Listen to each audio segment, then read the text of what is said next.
Hello everybody, it's Brett here, Lionheart84. You'll have to excuse me shading my eyes here. Although it's the 20th of September, it's actually a surprisingly sunny day, and the sun's trying to shine straight into my eyes. It's a little bit not that easy to film here.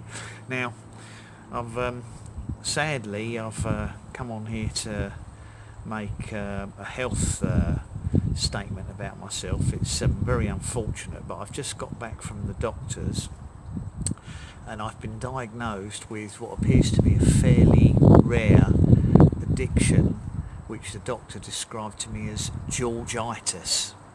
Now it would appear that this addiction is not something you actually catch by meeting someone in person.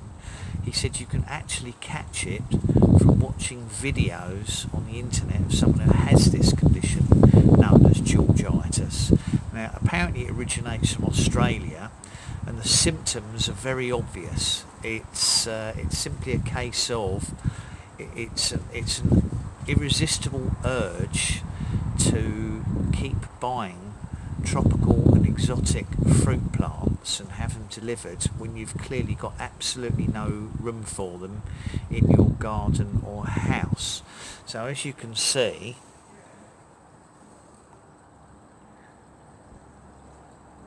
it's obviously something that I'm suffering from, and the doctor said it's definitely George-itis.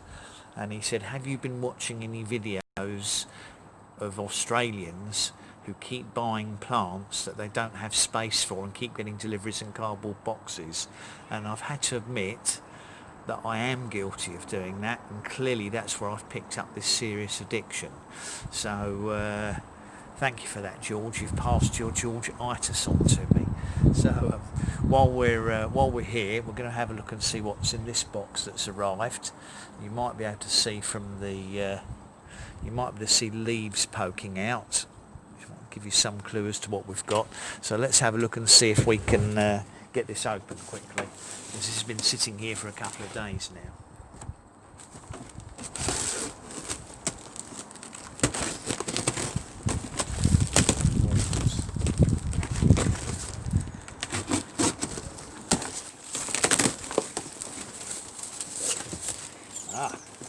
So here we see another citrus popping its eyes out the top. And what I'm going to do is open this, cut this box down the side to make it a bit easier to open, I hope. Let me get a better knife for doing this. Save a bit of time.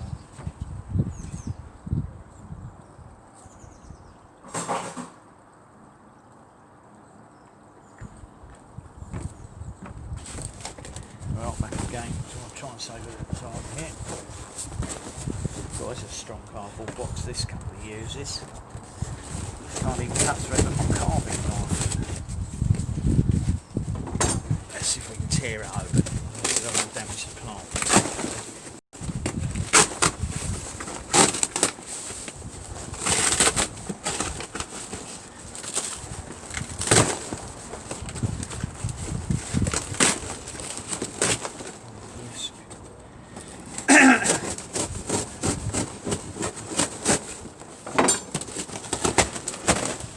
Okay, so one thing's for sure,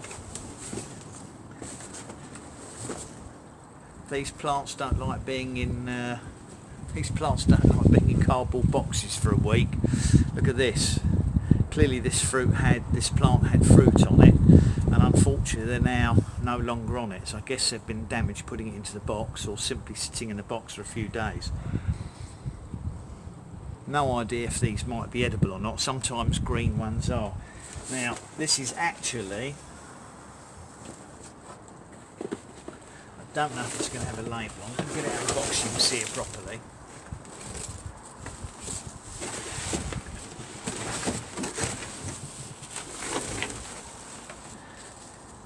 Well, it's a beautiful plant. It's definitely got no fruits left on it, unfortunately. The only thing it hasn't got is a label, but luckily I've got the name written down on the invoice. I don't know why they don't put labels on their plants. It's got a label on it, but it's just a plant passport. It's not a name of the actual plant. But I can tell you now, this is actually a Satsuma. Now I can't tell you right now which Satsuma it is because I said there's no label on it, but this is a Japanese Satsuma because I bought one because they're meant to be very hardy, and it's what they call a half standard. It's a lovely sized plant actually. This came from Oscar Tintori in Italy as well. Shame about the fruits that have dropped off it, but it's not the end of the world. They may even have put those into the box simply as an afterthought so that I could have a look at the fruits on it, because these are very dry, the stems, and they don't look as if they've just snapped off, rather like the pomelo they gave me. But no damage on the plant and it's in lovely condition. I will, when I find the name of the variety, I'll post it on the video a little bit later.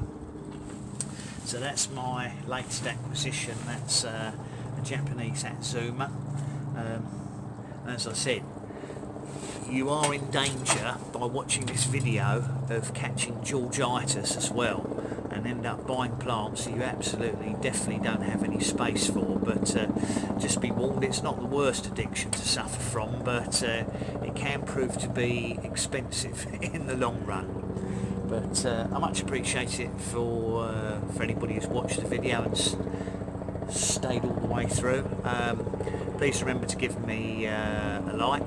Obviously share it with anyone you think that's interested. Hopefully you can hear me over the helicopter. Please subscribe to my channel, and obviously if you hit the bell you'll be notified of new videos as they come out, including updates on if I manage to keep my citrus plants alive. So I'll catch up with you all in the next video. Brett out for now.